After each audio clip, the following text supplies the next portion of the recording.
This episode is brought to you by Peacock. The new Peacock original documentary, Matthew Perry, A Hollywood Tragedy, dives deep into the beloved actor's rise to fame and his tragic death. 5 people, including Perry's personal assistant, 2 medical doctors, and an alleged Hollywood drug dealer known as the Ketamine Queen, were charged with conspiracy to illegally provide Perry with the ketamine. Explore the details of the case in this heartbreaking special, streaming now only on Peacock. Welcome back to another edition of the Disney Dish Podcast with Jim Hill. It's me, Testa, and this is our show for the week of Schmersday, March 3rd, 2025. On the show today, news, plus a touring plan for Tiana's Bayou Adventure now that it's switched to standby lines. In surveys, is Universal Orlando planning its own Fan Fest nights? Plus listener questions. And in our main segment, we're joined by award-winning journalist Neil O'Brien, whose book After Disney, Toil, Trouble, and the Transformation of America's Favorite Media Company comes out tomorrow. Let's get started by bringing in the man who pronounces the Italian version of McDonald's Big Purple character as Grimace, like Versace. It's Mr. Jim Hill. Jim, how's it going? Len, interesting. Worth noting that Grimace, or for the common folk, Grimace, when he first came on the scene in January of 1971, he was actually called the Evil Grimace. He was one of a trio of fast food themed fiends who plagued Ronald McDonald and his pals in McDonaldland.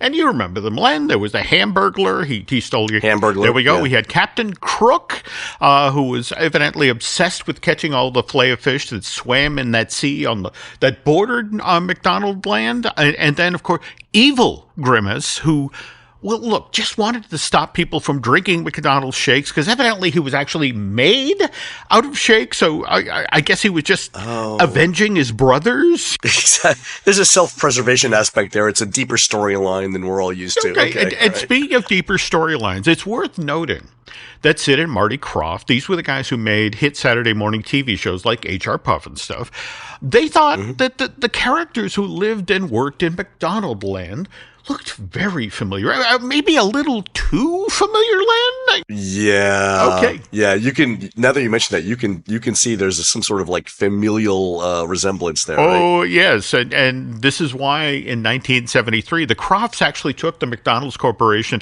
to court for copyright infringement.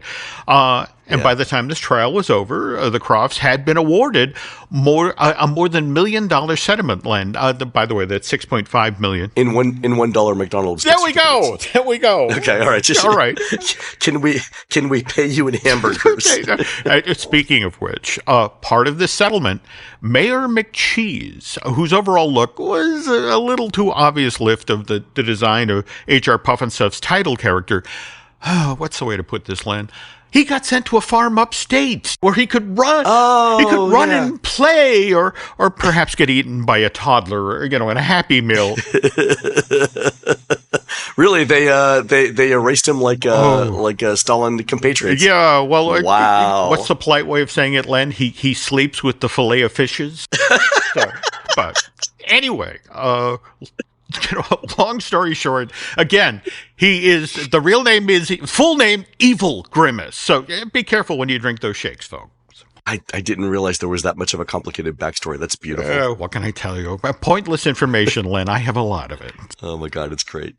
All right, let's do a quick shout out to our subscribers. Thanks to everyone who subscribes to the show over at patreon.com/JimHillMedia, including Sandra O, Jeff Swearington, Brian Likosar, Ryan Pevda, Robert J.L., and Chris Shepard. Jim, these are the dual Disney construction crews who rebuild the city of Rome nightly so it can burn all day at Epcot's Spaceship Earth.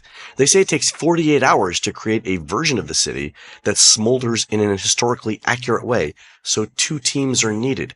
And that's also the origin of one of Walt Disney's most famous sayings, Rome wasn't built in a day. True story. Can you tell where I was stuck on Spaceship Earth over the weekend? I have an inkling. So you basically got to see that messenger on the horse make the hard right over and over and over again. Oy. I had to start thinking, like, do I need to tell my doctor about whatever smoke it is that I'm inhaling here? Like, do I need to? Also true. Anyway. Also true. On to the news. Folks, the Disney Dish News is sponsored by DVC Rental Store. Have you ever dreamed about staying in deluxe accommodations at Disney for a fraction of the cost? If so, the DVC rental store connects guests with incredible savings on Disney Vacation Club resorts. Whether you're a DVC member looking to rent your points or a guest who's looking to stay in style, the DVC rental store offers a seamless process for both. And don't forget, they also offer exciting point swaps for unforgettable experiences like cruises and adventures. Check them out at dvcrentalstore.com/DisneyDish. All right, on to the news. A couple of interesting items. First one out of Epic Universe is that team member previews run March 1st through the 7th. So we're in the middle of them now with Jim, family, and friends, and plus ones happening after that.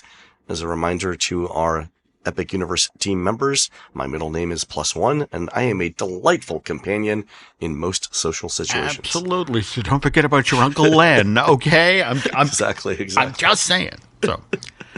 Also, Jim, we originally heard sort of like mid-February for these previews with guest previews in early March. So maybe shift that back a couple of weeks. So we could be seeing guest previews in April, like well ahead of the May 21st official opening. That's sort of the feeling right now, right? Yeah. And again, thanks to our eye in the sky bio-reconstruct, I mean, they've clearly had folks in areas of the park. But it looks like now we're the rubber hits the road, so to speak, and we're getting people inside to see.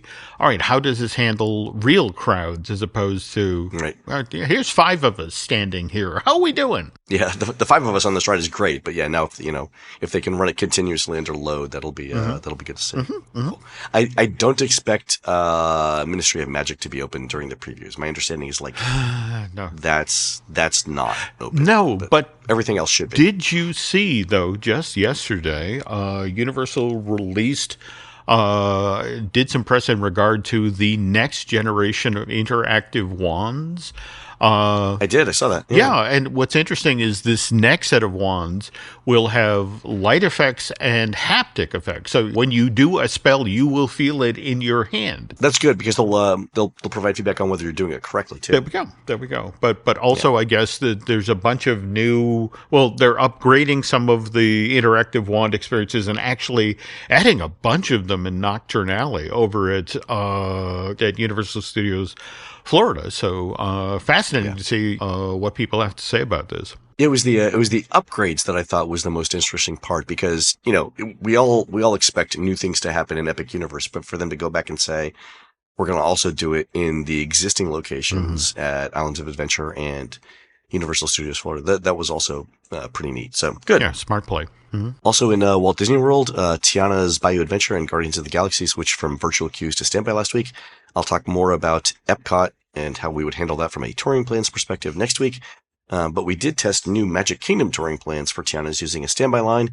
So to give you guys some advice on this. So this is a rope drop using early theme park entry. And I'm going to go through the list, and it's a full day plan. So you'll see in the plan the strategies that you have to think of because you can't see all of the big attractions in the park during early theme park entry. And you will probably waste time if you try to crisscross the park to see them all. So the question is, when do you schedule the big attractions, right? Mm-hmm. So let's go through the list. This is every major attraction in the park with time for breaks, meals, parades, and fireworks. All right. Mm-hmm. So assuming you can be at the front of the rope drop crowd, and that means that you are touching the mythical rope, right? Mm-hmm. You are at the front of that crowd. You should first do Seven Dwarfs Mine Train, and then also during early theme park entry, Peter Pan's Flight. That should give you enough time to bop over to, and this is the first sort of strategy piece, to Adventureland. Okay. Where you can ride Jungle Cruise, Pirates of the Caribbean, then head up to Liberty Square for Haunted Mansion. And the reason for that is, of course, Adventureland doesn't open with early theme park entry. It's regular park opening. There we go. And the lines for both of those attractions will grow fairly quickly once the park opens. So the surprising thing here is that you don't head to Tiana's first thing at rope drop. And here's the reason why. The combined savings that you're going to get from Jungle Cruise, Pirates of the Caribbean, and Haunted Mansion first will more than offset the small incremental weight you're going to save by going to Tiana's. Remember, with Tiana's, there are going to be people who are lining up on the bridge to Adventureland at early theme park entry, just like they do for Tron, and spend their entire 30 minutes waiting to be among the first to ride Tiana. So by the time you get there, after riding Seven Dwarfs Mine Train with no wait and Peter Pan's Flight with very little wait, there'll already be hundreds of people ahead of you.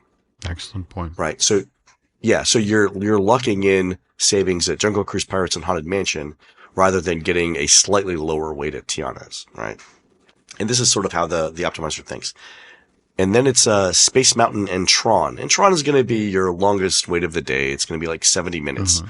But again, you've basically at this point got through 6 headliner attractions in the park with relatively low weights. So you can't see them all with low weights. Mm-hmm. The 2 that you're going to end up waiting at are Tiana's and Tron. So see Tron, maybe grab some lunch, and then you stay in Tomorrowland for a while. And now you're in the middle part of the day, so it's the shows, it's the large capacity attractions, so things like TTA People Mover, Monsters Laugh Floor, Carousel of Progress. Mm-hmm. You should do a Pirate's Adventure, which, by the way, I played this weekend. Mm-hmm. Brought somebody new over to it. They loved it. Oh, good. Okay. Cool. Then Mickey's PhilharMagic. And there's actually enough time in this plan, mm-hmm. if you wanted to, after PhilharMagic, to take a 4-hour break. You could go back to your hotel, take a nap, swim in the pool, mm-hmm. and come back. Or you could see the parade and just relax. Mm-hmm. But basically, this middle part of the plan is you're now waiting out the crowds who have built up in the park. You're waiting for them to start to leave. Okay. All right. The rest of the plan is Swiss Family Treehouse, Enchanted Tiki Room, Country Bear Jamboree, grab some dinner, and then go see Tiana's Bayou Adventure. Mm-hmm. Mm-hmm. Then you'll have time for the fireworks, and then the last 3 attractions, It's a Small World, Under the Sea, Journey of the Little Mermaid, and Buzz Lightyear to end the night. Okay. And that's on that's using a typical Saturday where the fireworks are at 8 o'clock, but the park's open till 10. Okay. So.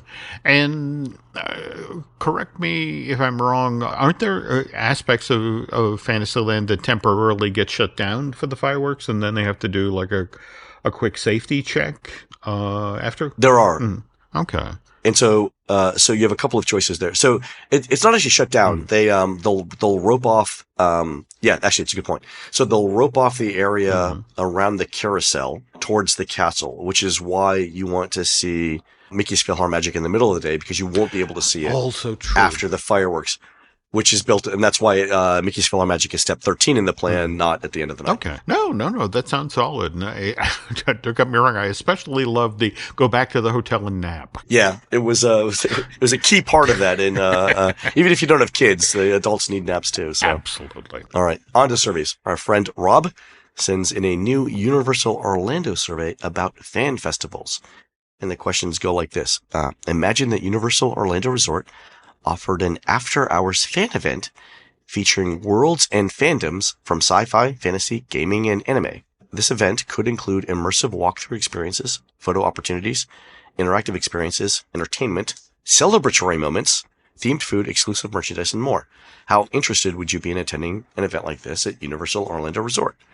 And then the next question asks which intellectual properties you would want to see featured in this event. And there's probably 60 different. Easy. Wow. Yeah. I mean, the obvious ones, right? Harry Potter, and things like that. But also Westworld, Dragon Ball Z, Five Nights at Freddy's, Narnia, Animal Crossing. I would love to see that. WWE. Yeah. Also, deep cuts like Blade Runner, or for that matter, animation favorites that kind of out of the spotlight, like Adventure Time. Some interesting stuff here. I love that The Boys is one of the options there, because there are a number of characters from The Boys that I would love to do character greetings with. Just the interactions would be hysterical. Okay. I'll be standing over there, Len. You go up to The Boys, guys. Okay. I think that's one of the ones where they would have to turn off the language filters on the performers, otherwise, to be authentic. Anyway. Yeah. So you select a bunch of things, and then this is the interesting part of the survey for me. They take 5 of your selections, and I think it happens randomly, and it asks you, in this group of 5, which one are you most excited to see and then least excited to see? And this is a 20-part series of questions. And I think what they're doing here is asking you to rank them but in a non-obvious way. And I don't know why they're doing it this way. My initial thought is like, if you select something as you're most excited, it gets compared to other things that you also see. So eventually it becomes some sort of ranked system, but it's in a series of steps instead of just asking you to rank them. And I'm not sure why that would happen. So if we know anybody that knows survey design, like why would you ask the questions this way in groups of 5 where you pick 2, a top and a bottom? Like, I'm not sure about that. And I guess what's intriguing to me is, of course, we have the Fan Fest event that's happening out in Hollywood. In Hollywood. Yeah.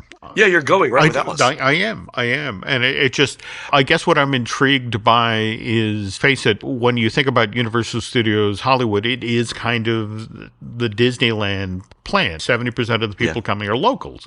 Whereas, exactly. Kind of intriguing to see, here's Universal Orlando sort of kicking the tires about, do we do an event similar to this during certain times of year, but also with an understanding that, if anything, that's swapped. You have people coming from all over the country, from all over the world to this park. And it's a notion of, okay, so what would that group of people want to see at a Fan Fest? My thinking here is that it would be a spring and summer or springtime event, sort of like HHN is a late summer, early fall event, where they could use the same spaces, but for different things. And I don't know how that would work logistically, because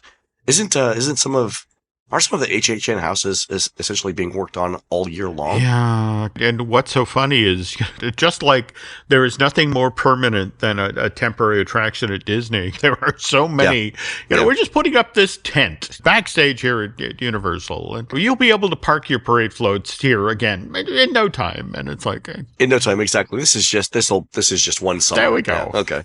I'm excited to see it happen. Same thing here. Very much looking forward to attending the inaugural event out in Hollywood, and in fact, they just announced a plussing of that. They're, in addition to the Star Trek thing and the One Piece thing and all that, they just announced that they're going to include a Wicked meet and greet as part of the event. You'll get to hang out with Galinda and Elphaba. So go figure. Oh, fantastic. All right, Jim, on to listener questions. Here's one from Sean Embry, who says, I love listening to your shows, especially the longer ones. Can you recommend any touring plan type books for Disneyland Paris? We're looking to go in November. And so, Sean, I checked around. I couldn't find any books I'd recommend. I do have the PDF of the last version of the Unofficial Guide to Disneyland Paris. It's now like a decade or more old. The good news is a lot of Disneyland Paris itself is a decade or more old. So if you want to read that, just send me an email and I'll get you the PDF. So I couldn't find any books that I would recommend based on Amazon reviews. And the blog posts I found were really hard to read because a lot of them are written for search engine optimization and selling ads, but not for people to read. So I would actually recommend starting with YouTube and maybe watching a couple of those introductory videos at 1.25 speed so you can see quickly whether they're helpful. And if you find anything super good, let me know and we'll post links here. Cool. And here's another one from Thomas Gruel, who says, do return times really matter for Lightning Lane passes? I was at Disney World over the weekend and noticed that we were 25 to 30 minutes late for our Guardians return time. I asked a cast member if we should do rider swap instead. The cast member said, let's try it. And the light turned green, so we rode using our passes. Oh. And then Sunday at the Magic Kingdom, there you go. Sunday at the Magic Kingdom, traffic to the park was rough after the half marathon, so we were probably 35 minutes past our return time to Peter Pan, but sure enough, it was green and no issues. And the same thing later in the day for Tron, and we were likely close to an hour late. I heard several people get turned away trying to show up early for their Lightning Lanes, but once your return time has started, does it really matter how late you show up, even if it's outside your window? All right. So it's interesting because Disney's website says two things. You have to return during your 1 hour window, but I think it also says you've got a 1 hour grace period too. And in reality, that grace period is just under 2 hours. It's 119 minutes. So unofficially, I think you can be 119 minutes depending on the ride and the time of day and the busyness. A lot of that is up to cast member discretion too. Yeah, so I think the 1 hour grace period is a given, and I think you can actually stretch it to just under 2 hours. That's going to depend on how well the ride is running, how much demand they have in the Lightning Lane. Like, if you're trying to get to Rise of the Resistance 2 hours late after a day where the ride's been down for 10 hours, you might get a different result.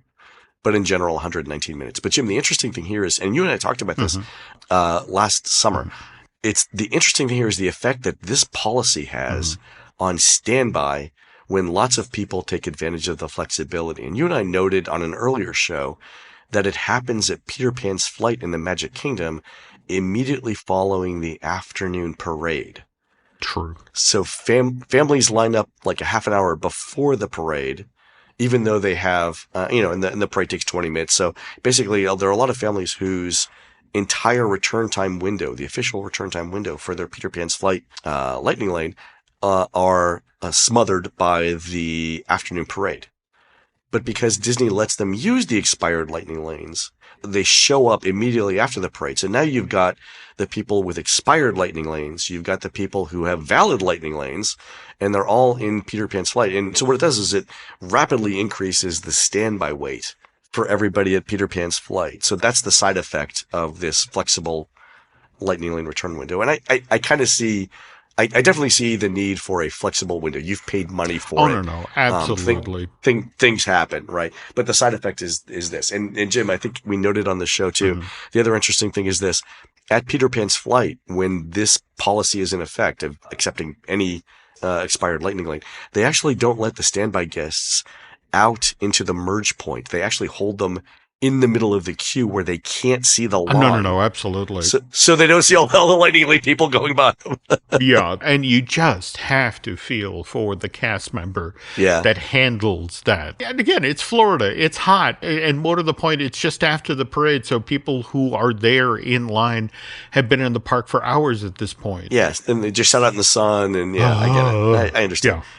I'm not saying it's bad. I'm just saying it's an effect, right? There I understand both sides of it, so... All right, folks, so we're going to take a quick commercial break. When we come back, Jim and Neil O'Brien discuss Neil's new book, After Disney. We'll be right back.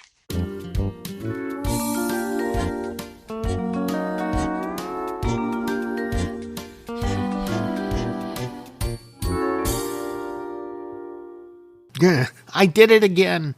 I misplaced my car keys. I know they're here in the house somewhere. And yes, I've been retracing my steps, trying to find out where I put them down. Mind you, this search should go a lot faster if I had my glasses on, but I put those down someplace around here as well. This is the curse of getting older, people. You lose a lot of stuff. But your hair doesn't have to be part of that. With Hims Hair Loss Solutions, you can restore your hair and regain your confidence. Choose from chewable, oral, spray, or serum treatments to find out what works best for you. The whole thing can be done online, so no trip to the doctor's office. You don't even need to have insurance. One low price covers everything from treatments to ongoing care. So once you get started, you have nothing to worry about. Start your free online visit today at hims.com/dish. That's HIMS.com/dish for your personalized hair loss treatment options. hims.com/dish. Results vary based on studies of topical and oral minoxidil and finasteride. Prescription products require an online consultation with a healthcare provider who will determine if a prescription is appropriate. Restrictions apply. See website for full details and important safety information. Whistle while you work. From Disney on March 21st, the magical tale Snow White. Snow White that started it all I believe you're looking for me. arrives in theaters. Magic mirror on the wall. Experience the Disney classic Who's the fairest one of all? like never before. We haven't even been in reverse yet. Disney Snow White, only in theaters March 21st. Rated PG. Parental guidance suggested. Here at the Almond Joy Factory, where tropical vibes abound, we use soft, fresh-tasting coconut. The crunchiest almonds and delicious chocolate candy. Ah, but do you know what our most important ingredient is? Sometimes you feel like a nut. Sometimes you don't. Almond Joy's got nuts and something even way better than that. Yes, Almond Joy is made with almonds and joy.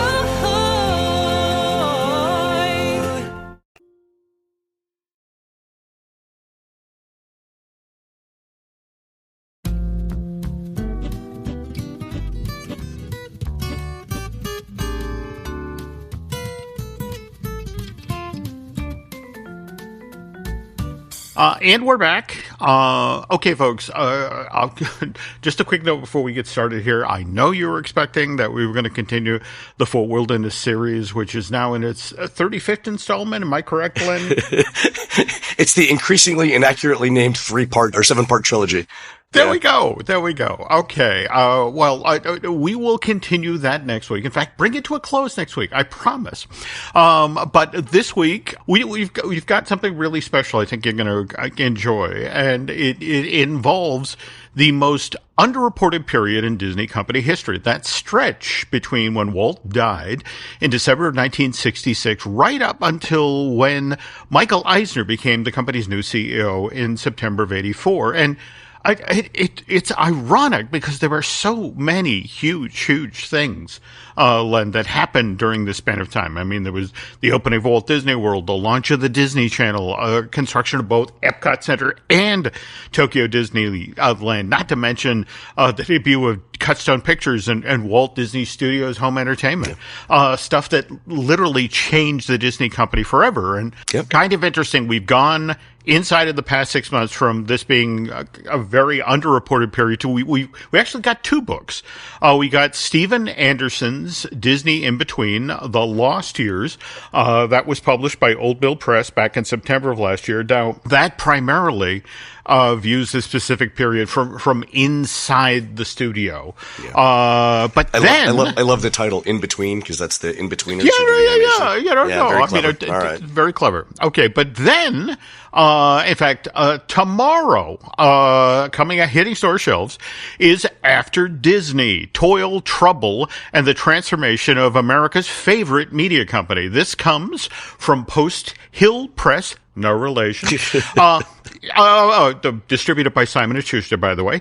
And like I said, coming out tomorrow. And what's especially interesting about After Disney is, well, now you've read it at this point, Len, right? Yeah, I've gone through it. Yeah, it's super interesting because of who it focuses on. That's true. And this is largely the story of Ron Miller, Walt Disney's son-in-law, the guy who was the president and CEO of the Mouse House from 1980 to 1984 and set a lot of the things that I just mentioned, Disney Channel, Home Entertainment Division, Touchstone Pictures, in motion. Not to mention playing a key role in the development and creation of Epcot Center in Tokyo, only to then be forced to resign by Disney's board of directors, after the company had repeatedly, been attacked by corporate raiders and green males in the spring and summer of '84. And you're familiar with the story, Len. Ron didn't, after he walked away from the company, he didn't really want to talk about his time. It's like every time you brought it up, he could hear Fortunate Son playing in the background, and he had sort of like those PTSD flashbacks, I think. But he did. That's my impression of his attitude. Well, anyway. And that's the thing. I and a lot of other people tried to get him to talk, and failed. Yeah. But you know who succeeded? Neil O'Brien. Neil O'Brien is an award-winning journalist and producer who works with NBC News for more than 2 decades now. He has produced hundreds of hours of television over the course of his career. More to the point, his work for NBC News specials have been honored by 4 Emmy Awards, a Peabody, and an Edward R. Murrow Award. And as for his new book, After Disney, Neil spent more than a decade working on this thing. Am I right? 17 years, Neil? Yeah, I started this project in the summer of 2008, and then here we are in 2025, so 17 years. It was 2 big waves. At the beginning, interviewing, gathering material. I put on the back burner a little bit when my son was born. He's 12 today. Wow. Happy birthday. Okay. And but I never stopped researching, and I picked it back up in earnest in 2020, and here we are. Okay. And if you don't mind me asking, what set it in motion in 2008? I knew it was an interesting story, and I knew that I wanted to tell it in a way that it hasn't been told before, which is to say that it's not a period of time that the Disney Corporation talks about very much. Right.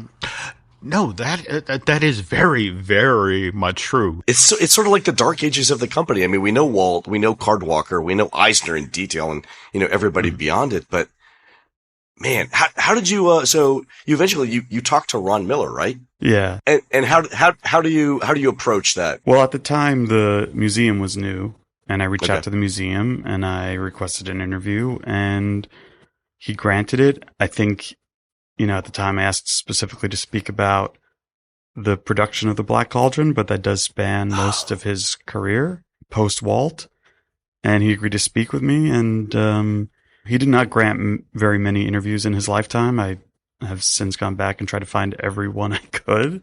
And there are like 2 other sort of major substantial ones that I could find, one of which is buried in a archive somewhere. Wow. So yeah, he just agreed to speak with me, and I think maybe it's because I'm a journalist. But there we are. And then after his demise in 2019, and when I came back to the project, I realized I needed more about him.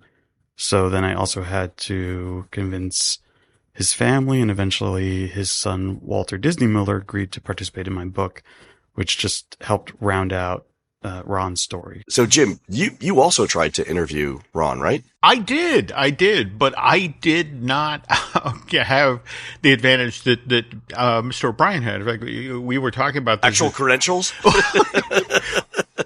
A legitimate job? Okay. All of the above. Right. No credentials, no real job. But what Neil had that I didn't was a tie to NBC, which gave you sort of an inside track. Is that correct? Well, Ron, when I spoke to him, did mention NBC. And again, this was not for NBC. This was an independent project, but that is my background. And at the time that Ron was at Disney, it had a closer association with NBC. Its association now with ABC came after he left. Got it. Sort of stepping back now to, you mentioned Ron leaving the company and again, his reluctance to talk after that. Because what we know from effectively his last days at the company, for example, when he went to the board and pled for his job, that was a tough time. And more to the point, that was a tough story for you to corroborate for this book. Is that correct? Yeah. So a lot of the reporting about what happened in the boardroom comes from a famous book, Storming the Magic Kingdom, that's no longer in print. I had to track down the author of that book, John Taylor, to make sure he was okay if I used his reporting for this. And it was about as hard to track him down as anyone I spoke to for the book. But he was very generous, and I appreciate that. And then also I had to get, the account from the family as well, just to paint Ron's picture. But it was a very difficult moment for him. He had basically only worked at Disney. His whole career was spent there. His whole identity really as an adult and his family was tied into this company. He viewed the employees as his family. And all of a sudden, the board decides he's no longer the right person to lead them. And he felt it was a betrayal. So in the boardroom in this moment, he's confronting these people, and it's a rather raw show of emotion. He hoped maybe some other executives might resign out of protest, and that didn't happen. And, that really stung. This was a guy that Walt had hoped could run the studio one day. And, it was only a few years after Walt's death that he was doing that and then also becoming CEO. And he had launched Touchstone Pictures, which gave the company its first major hit in a long time with Splash, starring an up-and-comer named Tom Hanks. Epcot had opened, and all of a sudden Walt Disney World was a week-long destination. Right. And he was pushing the company a bunch of new directions, global theme parks, computer animation, the Disney Channel, which was a premium subscription service, not dissimilar to Disney+. So he'd done all this for the company. He thought he was the right person to lead the company. And when all of a sudden the board did not agree with him, it was very devastating for him. And it stayed with him basically until the end. Wow. All of those things sound super successful. Disney Channel was a success. You could argue that that's the predecessor to Disney Plus, right? Yeah. Touchstone worked. Epcot worked eventually, right? Yeah. And the thing with Touchstone is Splash launches, and that's the same weekend that his his period starts to get challenged by his cousin-in-law, Roy E. Disney. It's that same weekend where Roy E. Disney announces that he's resigning from the board, and a series of events transpires after that, and that brings us to September of 84, where Ron is forced to resign. Now, what's especially interesting, again, that I've read a lot of histories of the Disney company and talked to a lot of folks, but you're the first to come forward with, there was an additional thing that may have impacted the decision of the board. In that Ron and Diane, and when I say Diane, Walt's daughter, Diane Disney Miller, they had actually separated then after, 30 years of marriage? Is or damn near? Ron and Diane met in October 1953. They were both students at USC. They were married less than a year later. They were both around the age of 21. It was a whirlwind romance. But Walt and Lillian welcomed him into the family, and they loved him nearly as much as Diane did. And Diane was an important sounding board for Ron for most of his career at Disney. They had 7 kids. From what I was told by his son Walter, it was a lot. At this point, 30 years into their marriage, they hit a rough patch. They separated. They eventually reconciled. They had a long marriage thereafter. But I could never find any evidence that Diane ever wavered in her public support that Ron should be at the helm of her father's company. No, that's very true. In fact, thank you for pointing out again, they did eventually reconcile. And more to the point, Walt's daughter was furious with company management when they forced her husband out. In fact, didn't she sell all of her Disney stock on the heels of this decision? Yeah, according to her son Walter. Mm-hmm. Keep in mind, Diane never really wanted to get into the family business herself, but it had been a major part of her life since birth. And Walt didn't necessarily compartmentalize business and family. And then her husband's welcomed into the business by her father. It's a big part of their lives. By the 1980s, 2 of her sons are also working for Disney in different capacities. So this forced resignation really sends all their lives in new directions. Well, also worth noting here that the board recognized what this was going to do. And in fact, as an olive branch, they actually, didn't they offer Diane herself a seat on the board, and she told them to pound sand? And then her sister Sharon took the seat on the board. But they did feel it was important to keep Walt's family on the board, and so Sharon joined when Diane said no thank you. Mm-hmm. Okay. Now, you mentioned that again, after Ron is forced out, it's worth noting they reconcile, and more to the point that Ron and Diane have a very vibrant post-Disney life and career. I mean, they throw themselves into running the Silverado Vineyard, which by the way, Len, you'll love this. They made a Chardonnay that President Ronald Reagan actually served to Mikhail Gorbachev at a summit they were having in Geneva back in November of '85, just a year or so after he's out. They have this big success. And by the way, Len, this is the good stuff, that sort of wine that makes California proud, not the twist top. So stuff that I'm not used to, but go ahead. Okay, fine. All right. But again, that's what I enjoy about After Disney. Neil, you really have an eye for these wonderful little details that make this oft-told tale new again. As Yogi Berra once said, when you see a fork in the rabbit hole, take it. All right. Now, you mentioned just a moment ago the museum, and of course, we're talking about the Walt Disney Family Museum up in the Bay Area, which started off as Diane's project. She's the one who rode herd on turning those old army barracks up at the Presidio into a 40,000 square foot celebration of her dad's life. That opens in October of 2009. And what's interesting, Len, is it's actually the Walt Disney Family Museum that turned Ron Miller from being a guy who really never ever talked about his time at the company to a man who became much more comfortable with talking about his time at the Mouse House. And all right, I need to hear that story. Okay, and by the way, we'll share that story in a moment. But first, this. Hey, it's Bill Simmons from the Bill Simmons Podcast here to tell you about Michelob Ultra Courtside. It's getting fans closer to the NBA with a chance to win prizes like courtside seats, a trip to All-Star Weekend, and much more. Check it out at MichelobUltra.com/courtside. Michelob Ultra Superior Access, Courtside 24-25 sweepstakes, no purchase necessary. Open to U.S. residents 21 and up. Begins on October 1st, 2024, ends July 1st, 2025. Multiple entry periods. Visit MichelobUltra.com/courtside for free entry deadlines, and official rules. Message and data rates may apply. Void where prohibited.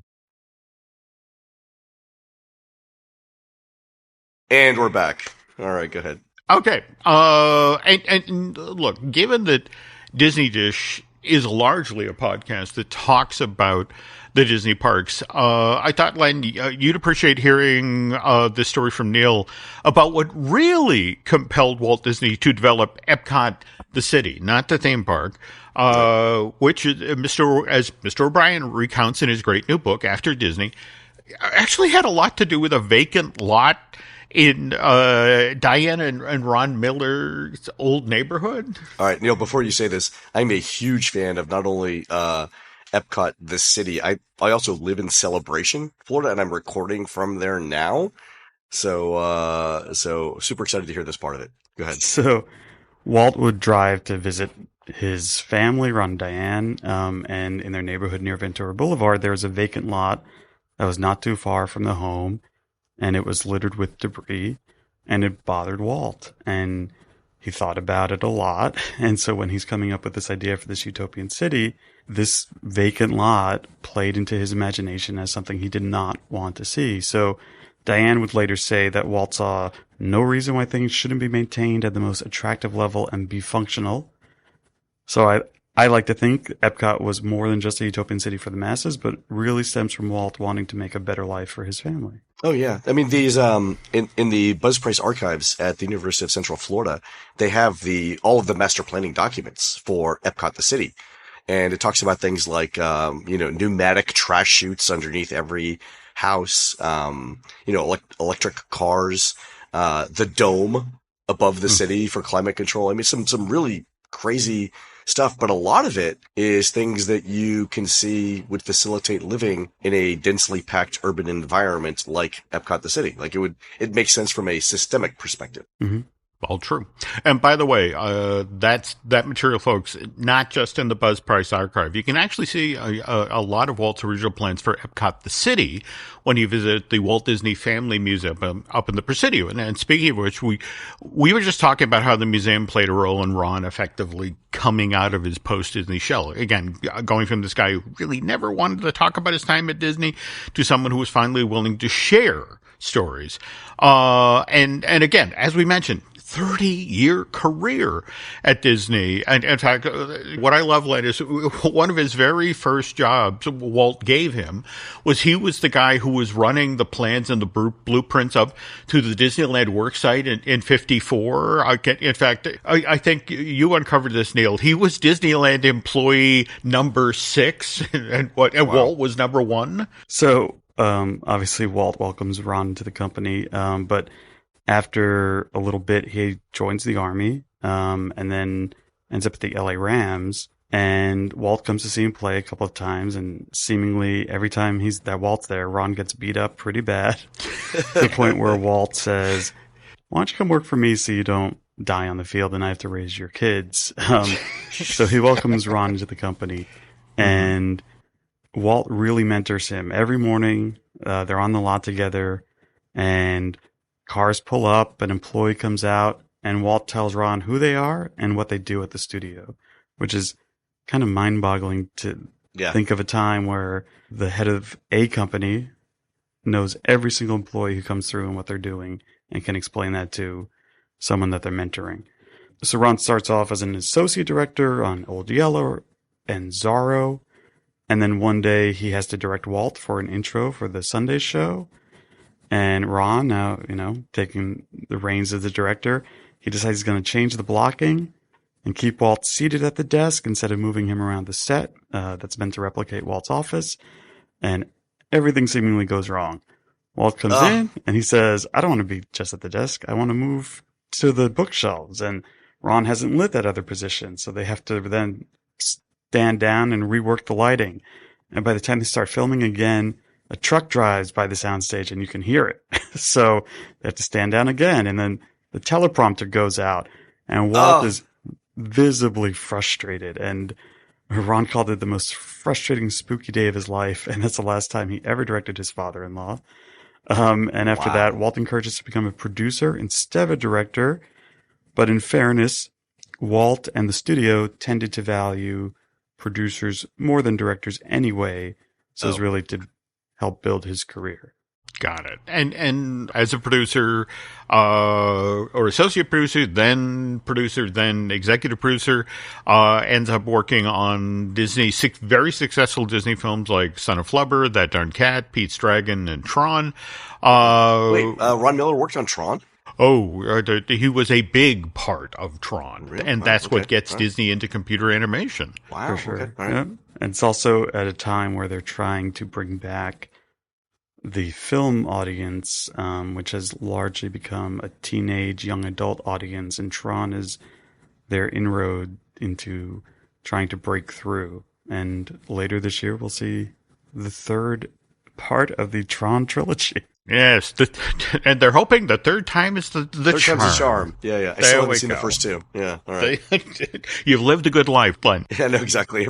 Okay. God has blessed me so far. All right, we'll see. There we go. Okay, back to Ron Miller now. And again, it's important to understand that Ron was there at Disney at some pretty critical times. I mean, for example, Walt has just died in December of 1966. As we get into 1967, Roy O. Disney, Walt's brother, is in charge of the company. He turns to Bill Anderson, a longtime producer at Disney, and effectively says, "Okay, we've got Jungle Book in production, and when that's done, I need you to shut down feature animation." Wow. What happened there, Neil? Well, this is literally days after Walt's death, and he asked Bill Anderson, who he's going to now tasked with running film, to shut down feature animation. And Bill says, I can't do that. Right. And he basically says, like, they won't accept it if it comes from me. Like, Roy, you need to be the one to write that memorandum. Right. And keep in mind, and it's not necessarily true in 1966, but animation was the core of the business. Right. There would not be that business without animation. So he basically puts it back on Roy, and at the same time, after brief silence, he says, Walt had this idea for one more feature. It's the Aristocats. Just let us do that one. And it buys them enough time to keep the department going. And then the Jungle Book is a smash, and the Aristocats is a big enough hit that Disney then begins to reinvest in animation. But if Roy had followed through with his instinct to shut down animation, because again, he just felt, who can do Disney animation without Walt? So it would have killed the company. I would have killed the whole concept of an animated feature, because there's no other real game in town. Mm-hmm. Yeah. And, nowadays 9 of the top 10 streamed movies are animated.